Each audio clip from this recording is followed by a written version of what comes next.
Good afternoon, good Sunday.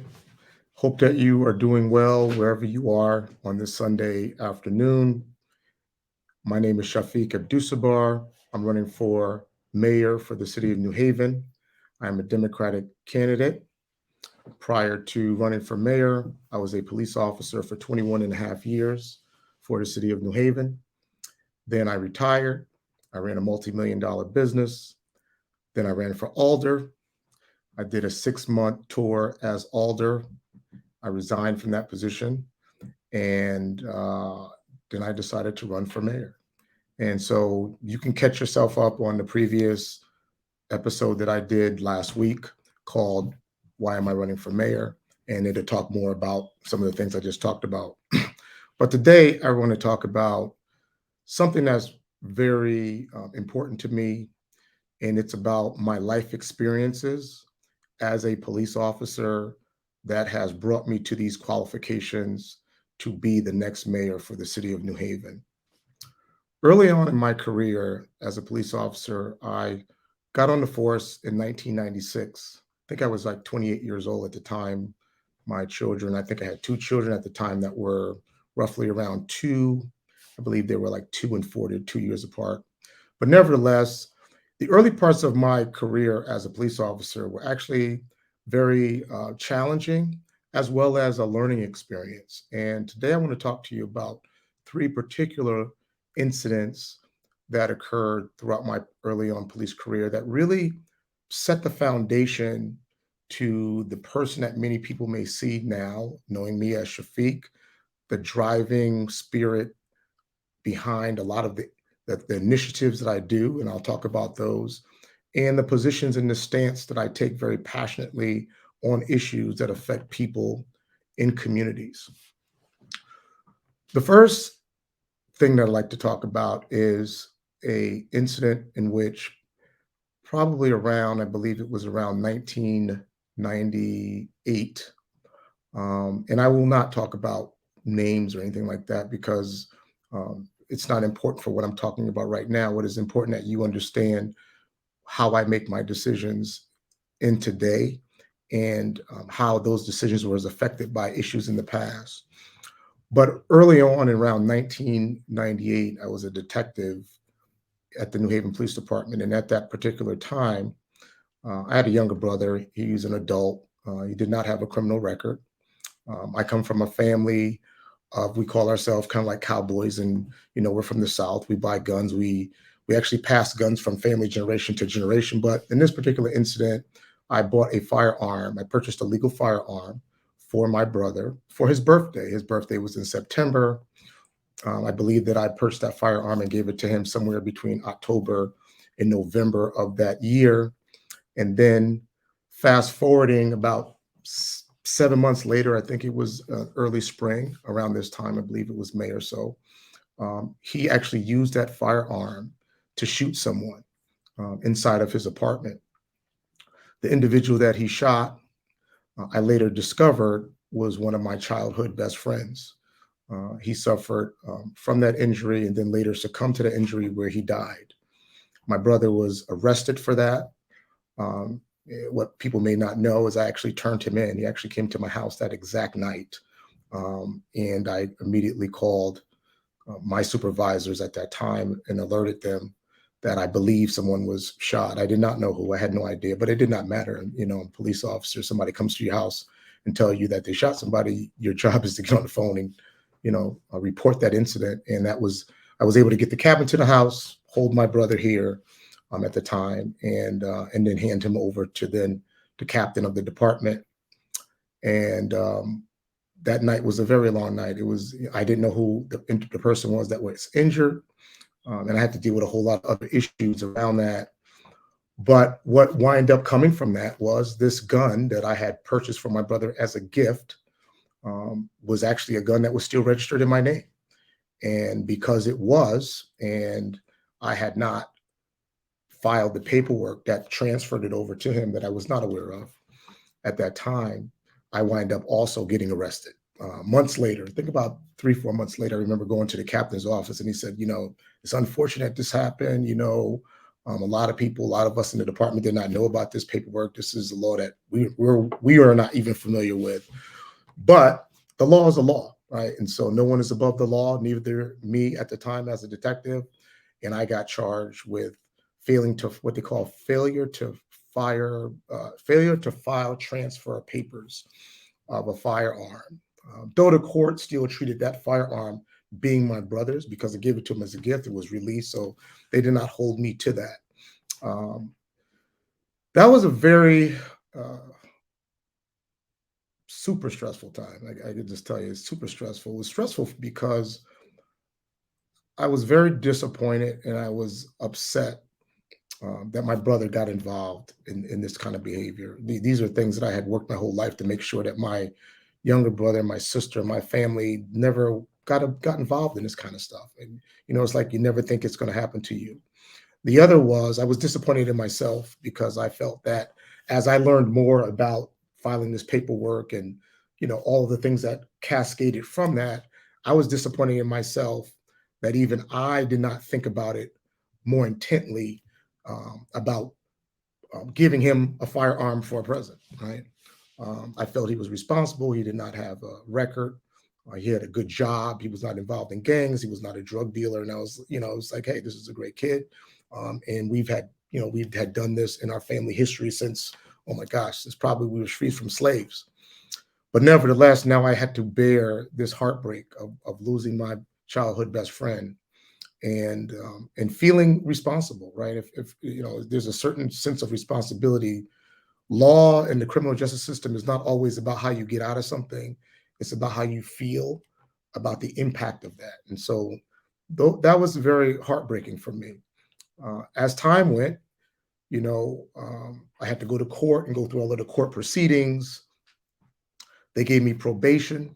So there were a couple of incidents that happened from this on my end. On my end, there was an arrest.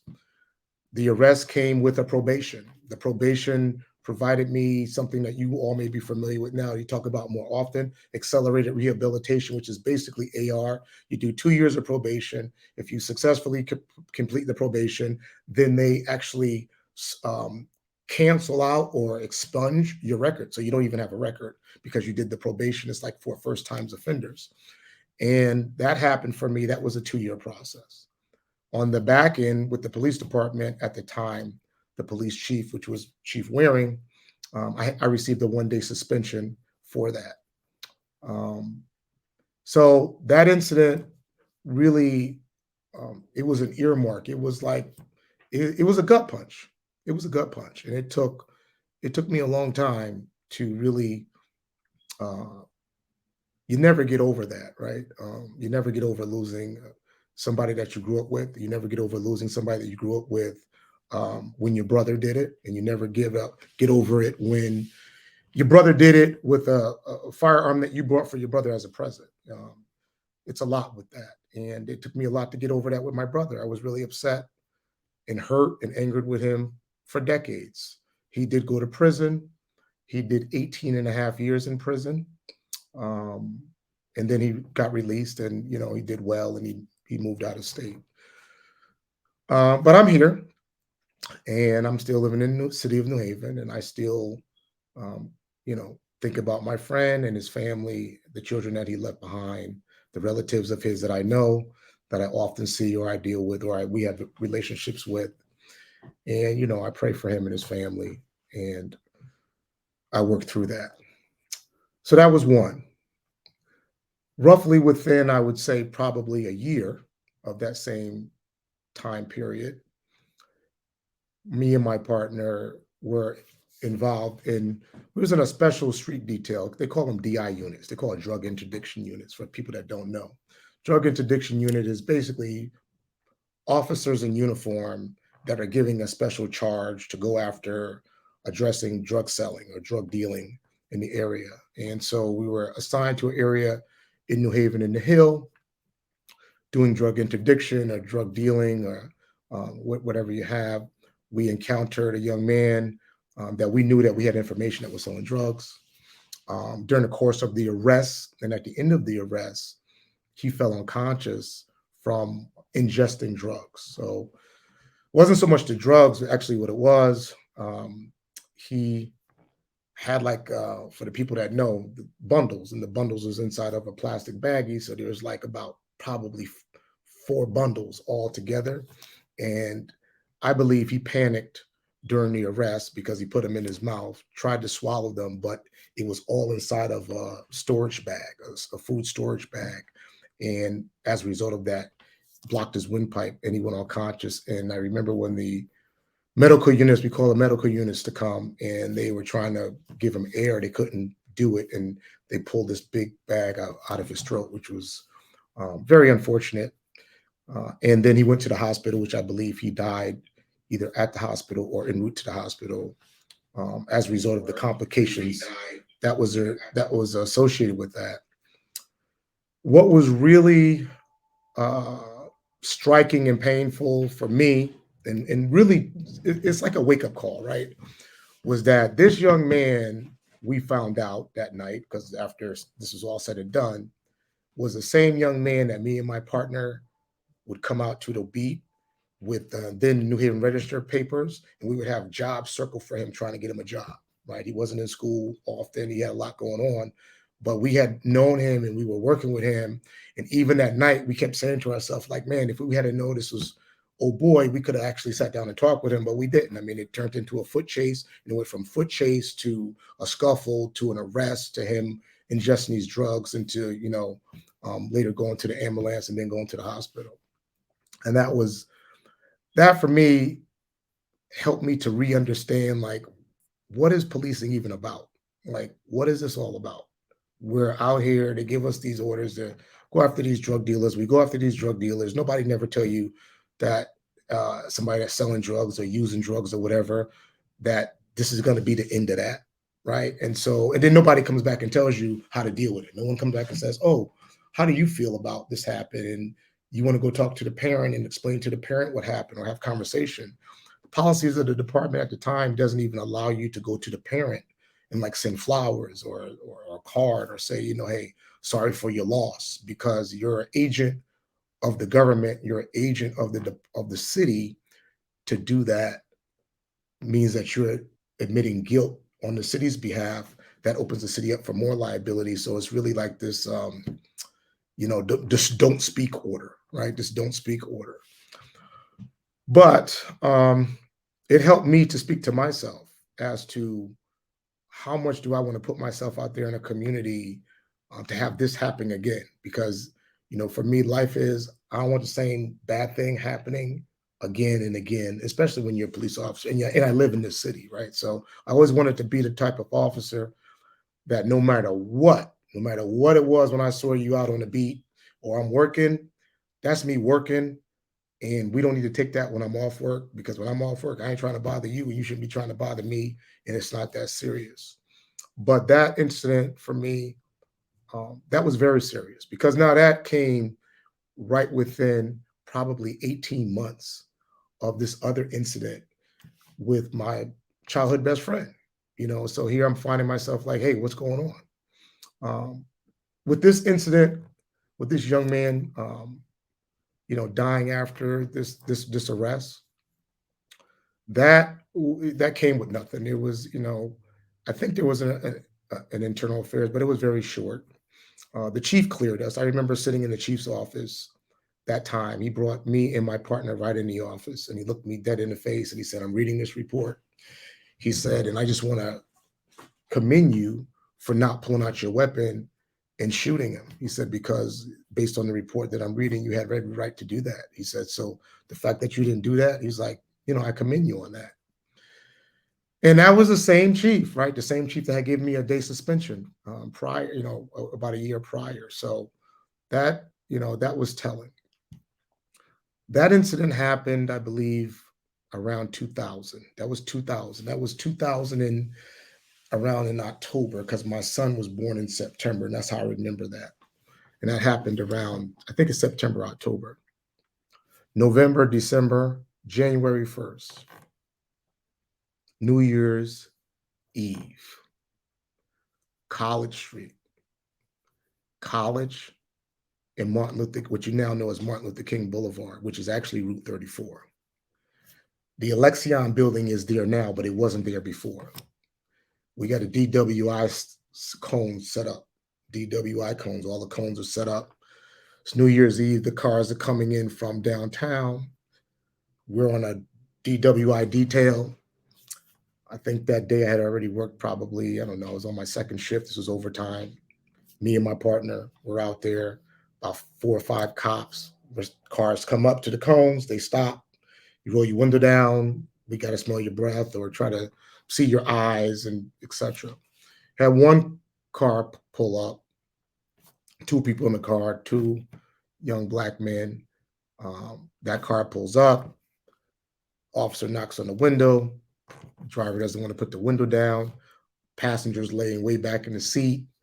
One car officer gets in front because the car is trying to stop the car. Car launches forward, hits the cop. Cop falls on top of the car.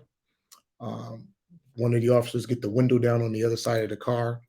On the other side of the car, there's an officer banging on the window with a Glock. Pop, pop, pop, pop. Put your window down. It was crazy. Um, and then on the side that I was on, which was the driver's side, we were scrambling back and forth trying to figure out, can we get into could we get into the car? Could we get the person out? One officer goes through the window of the car. Finally, we get the window down. He goes through the window of the car, gets in the car, tries to grab the steering wheel and the stick shift because the driver floored the gas. So the car is zzz, like that. And all he has to do is shift it in gear. Now it's New Year's Eve. It was snow on the ground. It was ice. This was a real winter. This was before global warming. And so once that car was in gear, everybody was done. That one, the officer would have been on the highway wherever, and there was still an officer in front of the car. So what I did, I went to the front part of the car. First, I went to the back part of the car, and I went to the front part of the car, fired some shots. I don't know how many. Tire to take the tire out, real close. Tire went down, went to the back, fired 2 shots or however many. Tire went down in the back. So it was like an Impala. So because the tires were deflated, what it actually did, it dropped the car so that the officers who was trapped in the car with his feet hanging out, it was able to help him get more weight and balance so we could actually pull him out of the car, and be able to then secure the driver. In the end, officer that got hit, minor injuries. Officer that was stuck in the car, minor injuries. He wasn't injured as a result of being taken onto the highway.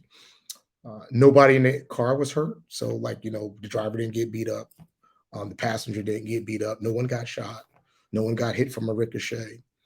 And I remember when the assistant chief came out and looked at me and he says, "How many shots did you fire?" I'm like, "I don't know." He's like, "Why did you shoot?" I was like, "I was trying to save the officers' lives." What I didn't tell him, was I also was trying to save the lives of the drivers. Because when you are in a car and you're 2 black males in a car and you're surrounded by police officers, and on the other side you have a police officer tapping their gun on the window, it was just going to be a matter of time, And so I always said this, and I said this once I became a sergeant. The worst thing that a leader can do in a time of crisis is nothing. In that moment, I made a decision to do something. And I felt that by taking action with those tires, shooting out those tires, that was a less deadly response for a deadly situation that was already brewing. Now, the backside of that was I got fired. They absolutely positively fired me. The next day, the chief came out, and when they asked him about the incident, he said, "I have a problem with people firing their gun in a DWI stop." And I knew that. I was like, okay, I'm fired. I've already got these other 2 strikes, right? I got the gun incident. I've got the young man that died, even though no one held me to that, right? We weren't held liable for that. That wasn't a thing that they blamed us for. But still, in the profile, it didn't look good. And many of the community activists, some which I spent the weekend with, Emma Jones at her son Malik Jones's memorial. they were in the forefront, calling for my termination. They said, "Listen, this guy's got to go. He's out here. He's got all kind of things happening. This is not what we need for in our community." And on February the 28th, Black History Month, the last day of Black History Month, the board terminated me.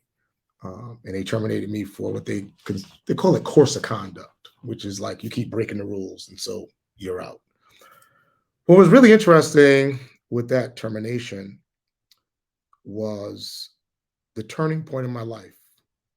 It was absolutely the turning point of my police career. It was the turning point of the way I looked at government.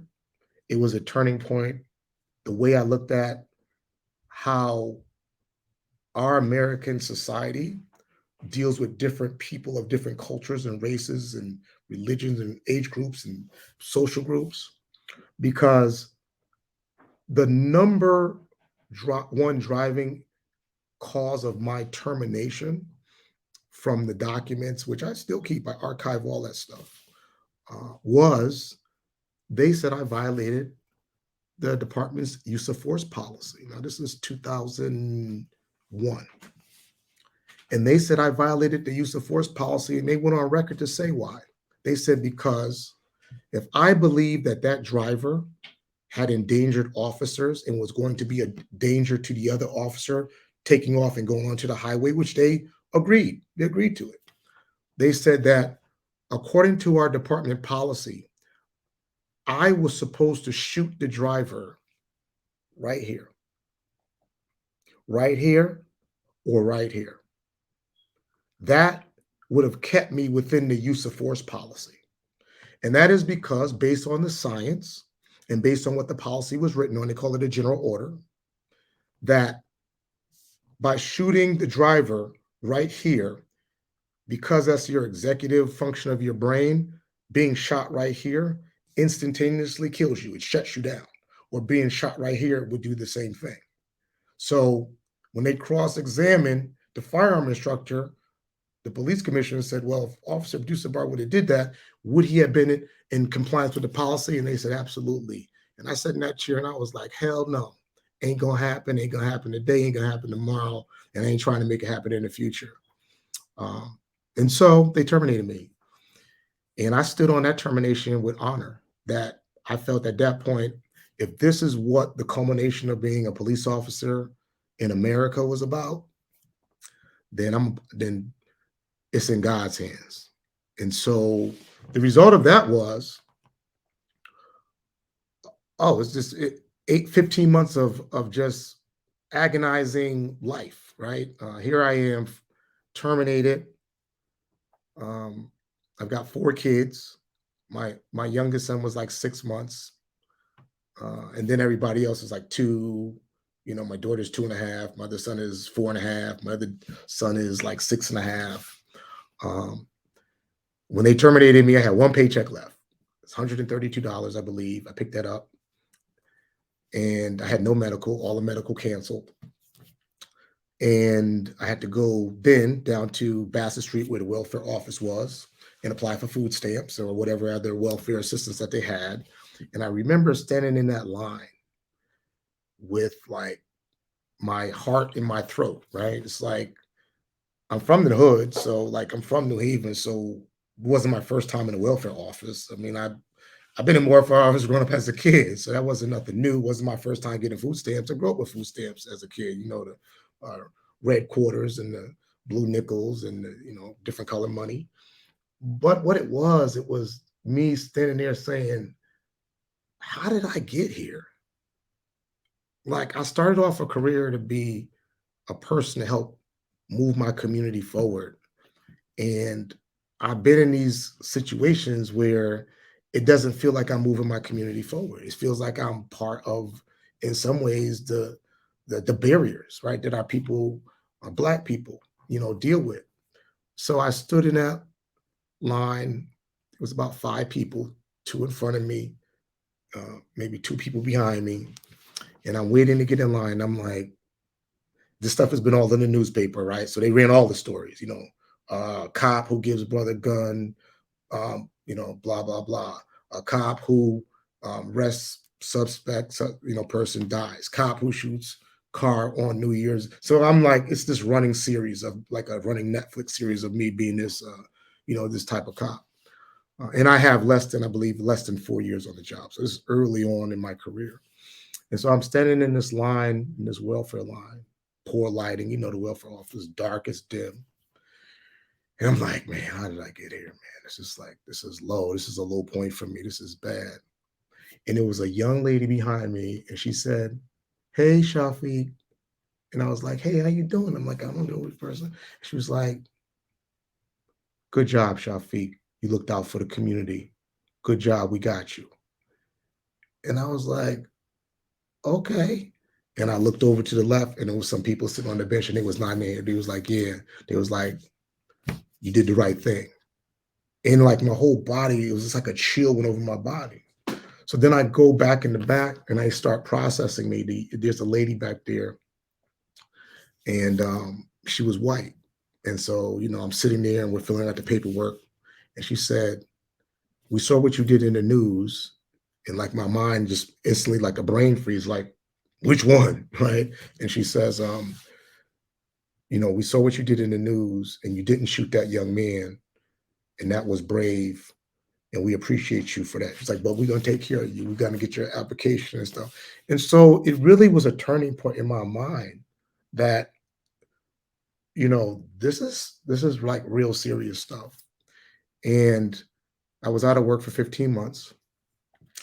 I was on welfare. I got a job putting on probation bracelets that took me all around the state of Connecticut. And that was a whole new experience. I'll talk about that on another day.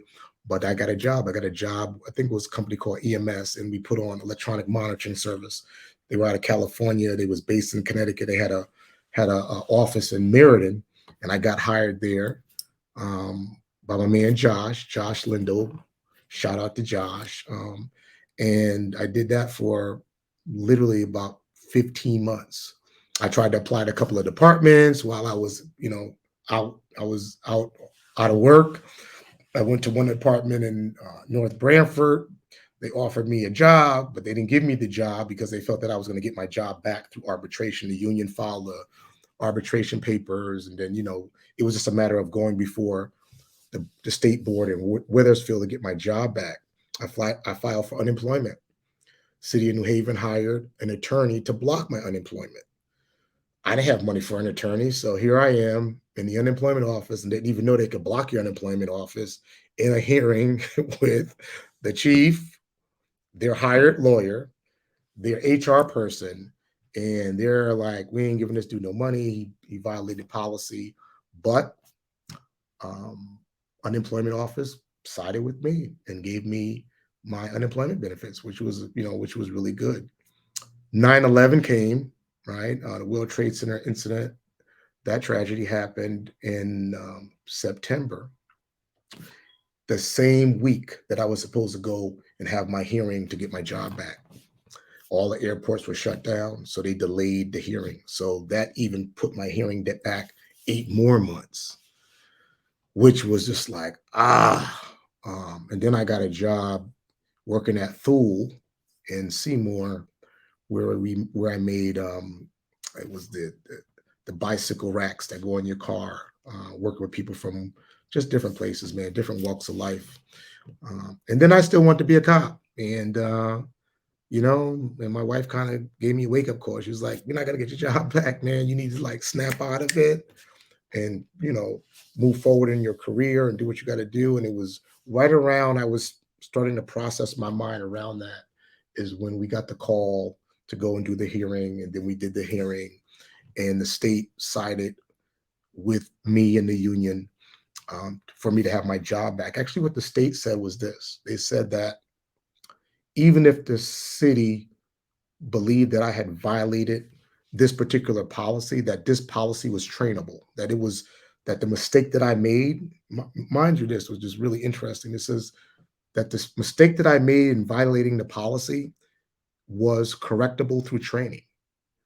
And my position was the policy is outdated, and is basically is barbaric. It doesn't leave me no room. So my theory and logic on it was, and is still today on it, was if I work in a job for government, in this case as a police officer, and they give me a badge, they give me a belt, they give me pepper spray, a baton, a taser, and a gun, and they tell me that I can use any one of those things, what they call to effectuate an arrest or to complete an arrest. Whatever it takes for you to get this person into custody, I can use that force.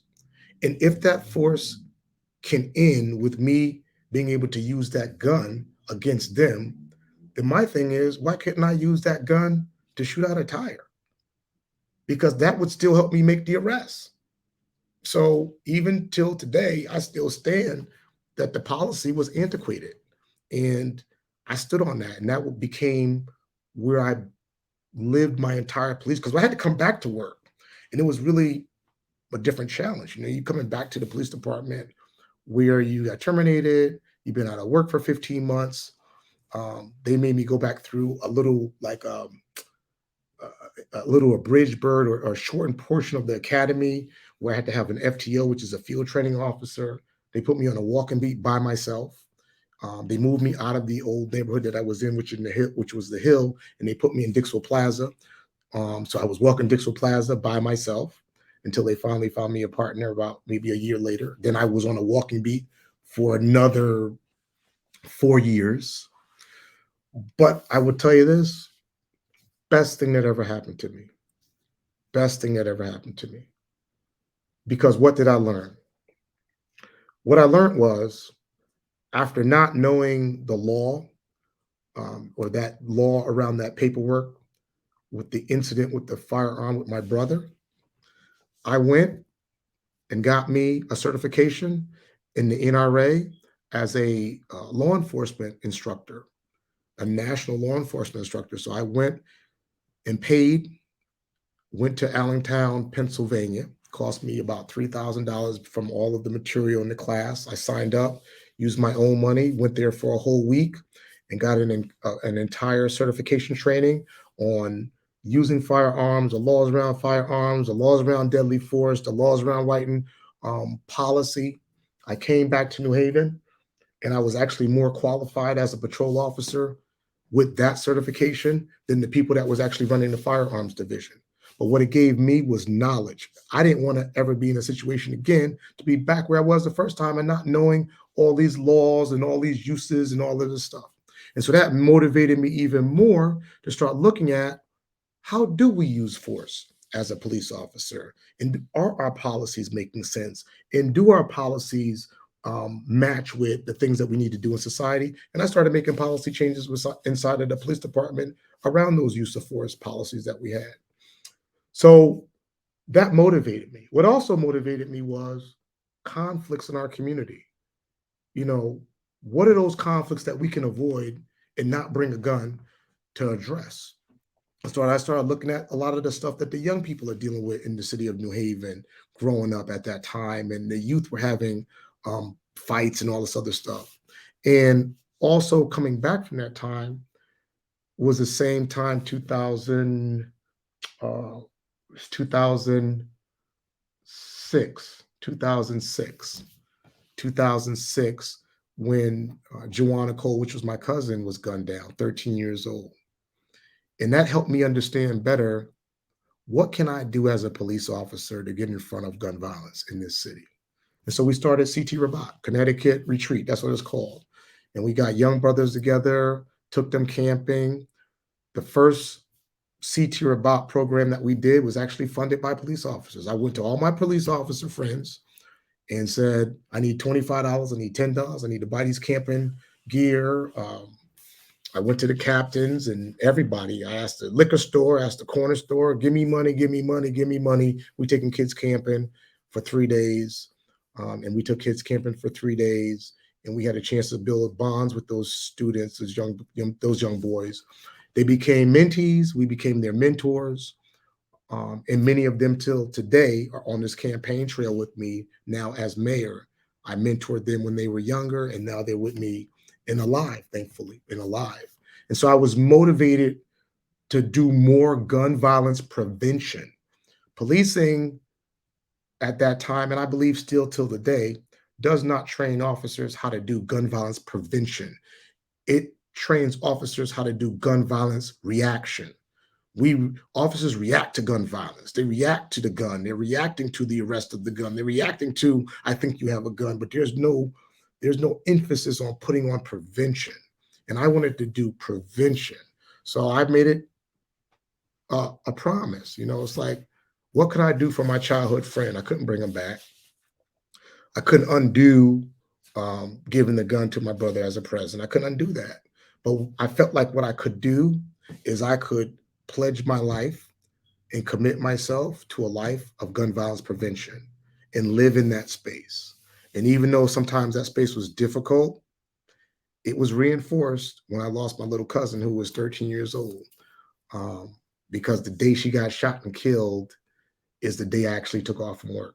I was tired, I was exhausted, and I wanted to spend some time with my own kids. So I took off and actually did a little cookout in the backyard with my sons and their friends. And we actually did a little, I made hot dogs and stuff. I heard all of the sirens because it was only about 2 blocks from here. And it didn't even dawn on me till the next day. Me and Dougie Bethia went to the library and we started working on our gun violence prevention program. We were working on taking kids camping. And Diane Brown came in. She had a newspaper and she said, "Did you see Nani got killed?" And I was like, "What are you talking about, man?" She's like, "Nani got killed." I was like, "Golly." I was off that day. I called the department and I told them, "I'm coming to work." And they were like, "You're not on the schedule." I said, "I don't care. My cousin just got killed. I'm coming to work. And I'm coming to find out who killed my cousin." I did go to work. And I did find a guy with the detective, me and detective, we call him Horsey. We did find him. And, that was a surreal moment because when I found the kid, he was just a kid, and it was like, why do we keep missing people before the situation happens? So that even just helped me even more. Like, we got to do more. We need more. We need more, you know. And then I thought about the other side of this, right? The brothers that come home from prison uh, can't find a job and how difficult it is for them. And how do we help them out? And so that's how I came up with Street Outreach. Street Outreach, I was motivated to do Street Outreach based on how do we help people before the time. So I have a theory around gun violence. And my theory is if a person gets shot, go all the way back to the moment that we could have got in front of that gunshot, the gun, and the conflict. Street Outreach allowed me to do that. If we know somebody went to prison and they're going to come out and they're going to come home to a violent neighborhood with lack of resources, housing, and all that stuff, what can we do to get in front of that so they don't be back in those kind of situations and be troubled? And so my motivation behind Street Outreach was that. My insight behind Street Outreach and what they were feeling was, dude, I was on probation. It sucks.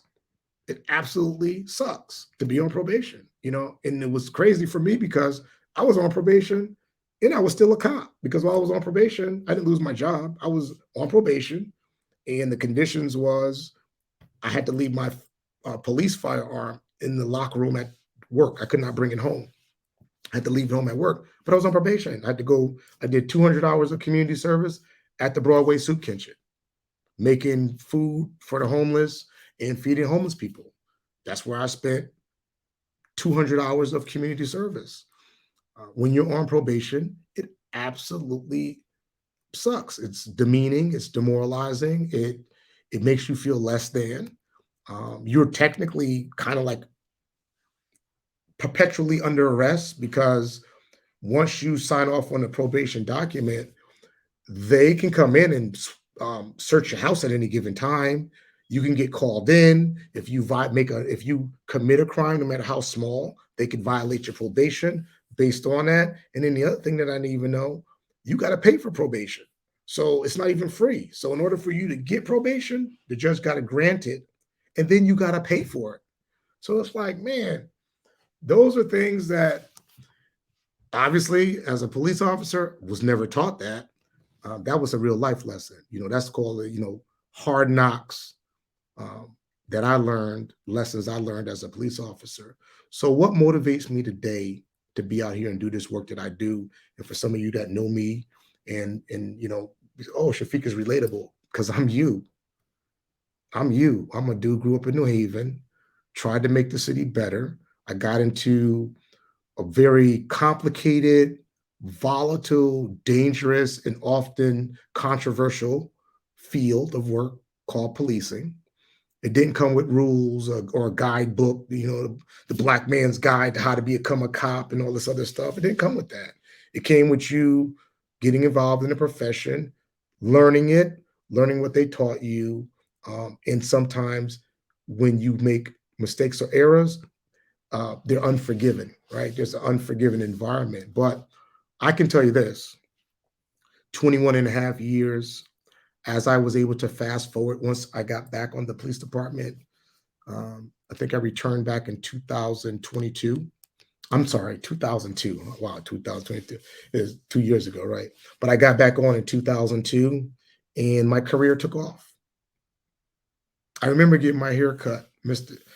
Eddie was cutting my hair and I was about to go back to work. So I had won my suit and it was just a matter of time. And he said, when you go back now, don't worry about chasing drug dealers and don't worry about the drugs and all. Don't be a part of that. Just go in there, be calm, leave all that stuff alone.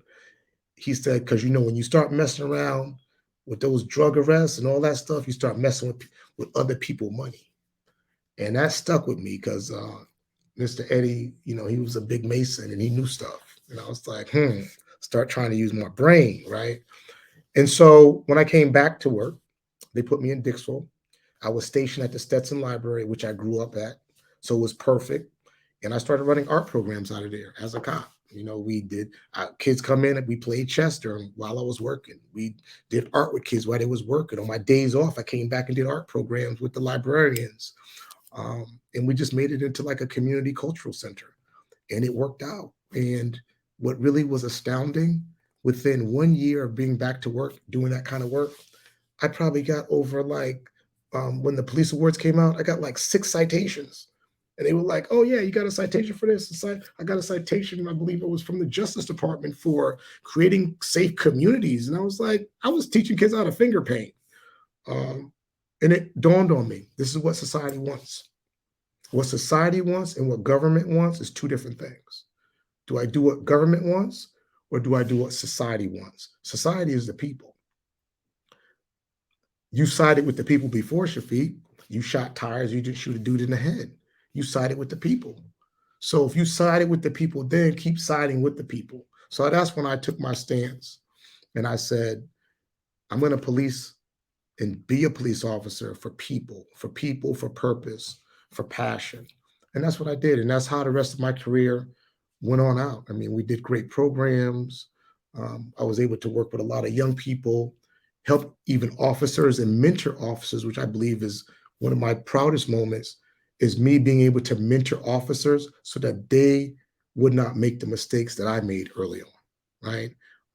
And that they would be able to be a successful officer because officers go through a lot of stuff too, and you don't want a cop that's got a lot of stuff going on in their house or in their head being the person pulling you over, And I also kept my commitment to the community. So, I did write a book, The Black Man's Guide to Law Enforcement in America, and it's a how-to book, how to deal with the police when you get stopped by the police, how to deal with getting arrested by the police from a motor vehicle stop, right? And not panicking and taking the police on a high-speed chase and not trying to drive the car from where you should have stopped, but driving to your grandmother's house.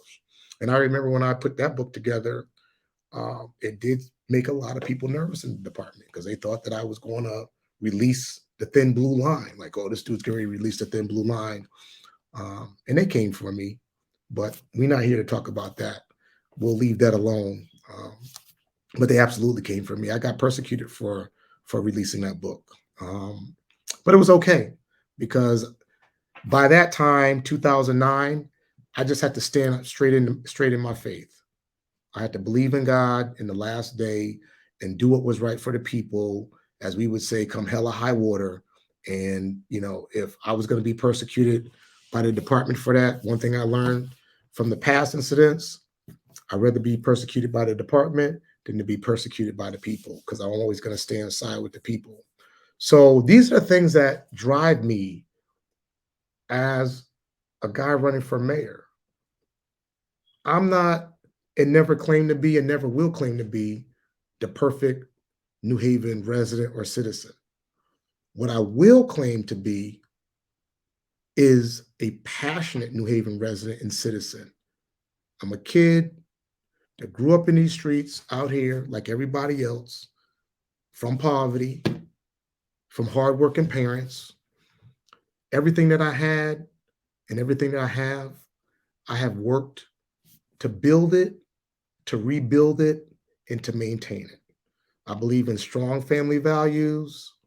I am a moral based person. I do believe in God in the last day. I went to school, at Catholic school. I grew up Christian Baptist, and I'm a practicing Muslim. And I live in that. I live in those values. I live in those values. Those are my values. I teach them to my children. I don't force them upon other people, but that's how I make my decisions. Things bother me. It bothers me when I have tension with people or there's a broken relationship.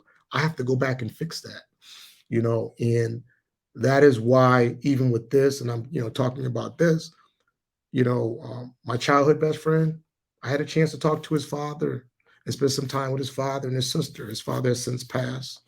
But I had a chance to spend time with his sister and talk about this, right?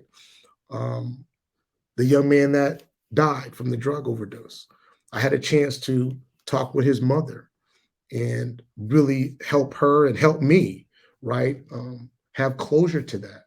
And that's important. I've had a chance to talk to my brother and talk about how his actions literally have become this haunting, scarlet letter for me, and it's heavy, right? It's like in Catholic school, they say you got to bear your cross, and you bear your cross, and I bear my cross, right? The young man where that I shot the tires out, what was really powerful with him, I know the mother of his children. And when I came back to work, we were down at 95 Water, Cody's Diner. I worked there that was my overtime. And when I worked there, she came up to me one night and looked at me in the face and said, I want to thank you. This is what she said to me. She said, I want to thank you for not killing my baby's father. And I was like,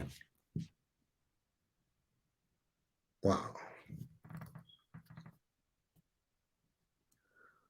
So that's why I live on the people. That's why I side with the people.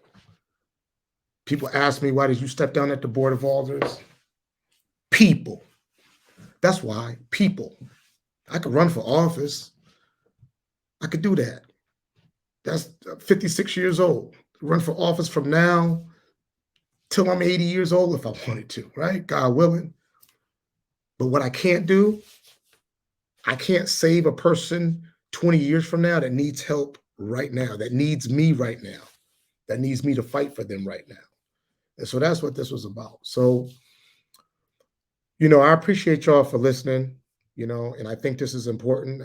I had mixed uh, advice about this, but I'm running for mayor of the city of New Haven. I'm asking 135,000 people to allow me to make decisions about your life. How do I not talk to you about how I make decisions and what compels me to make decisions and what my decision making process is rooted in? It's rooted in the sum of my experiences as a New Haven resident, as a young man that grew up on Foot Street, 139 Gulf Street, 49 Winter Street, right? 250 Gulf Street, 222 Ferry Street, 10 Edgar Street, 43 Taylor Avenue, 19 Shelton Terrace, 6 Sheldon Avenue, or Sheldon Terrace, actually, and now 670 Winthrop. How do I not talk to you about my life experiences? You'd be crazy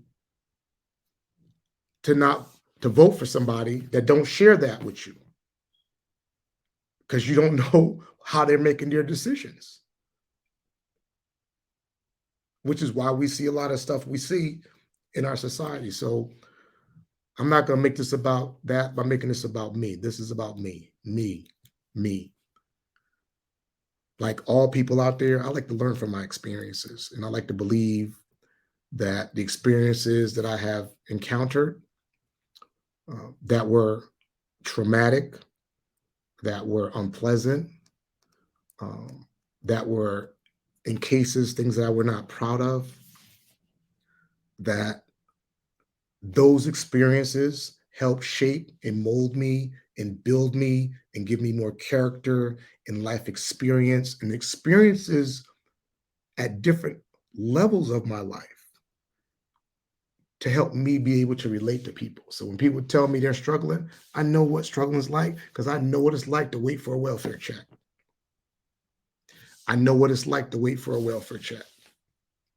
I know what it's like to wait for your food stamps to be loaded onto your EBT card and you're out of food and you're trying to get that money and you go shopping and you think it's there and you buy all those groceries and you get in line and your card's not working. I know what that feels like. It's embarrassing. It feels demeaning. It's frustrating. You feel helpless. You feel hopeless. I know what it's like to have a welfare check and you're like, oh, wow, I could pay my mortgage. I could pay my mortgage. As soon as I got my job back and I got off welfare, they leaned my house. And I was like, why are you all leaning my house? They was like, oh, well, you got $3,500 in welfare checks. You got to pay that back. I'm like, wow, I didn't know I had to pay back welfare. Yeah, you got to pay it back. So it's like, wow, so it's better to be poor and have nothing than it is to have something and need help. I understand that. I understand what it means to get your lights cut off, your gas cut off, your water cut off. The only thing they can't cut off is your sewage, and they'll lean your house for that too, right? And you have to figure out which kid has the most severe medical issue that you can get the form at the doctor and you get all the protection. I mean, some people are living like that every day in this city. One or two ways like that. Those are my life experiences. I understand that. So, you know, I'm running for mayor of City of New Haven. This is my life. This is your mayoral candidate. This is what I'm about, and I'm about to fight. And so I've learned through my life, whenever you have a setback, never stop fighting. Never stop praying, never stop believing, and never stop dreaming. I'm here. I'm running for mayor of City of New Haven. I'd like to have your support September 12th in the primary. Thank you for listening. God bless, and have a good evening.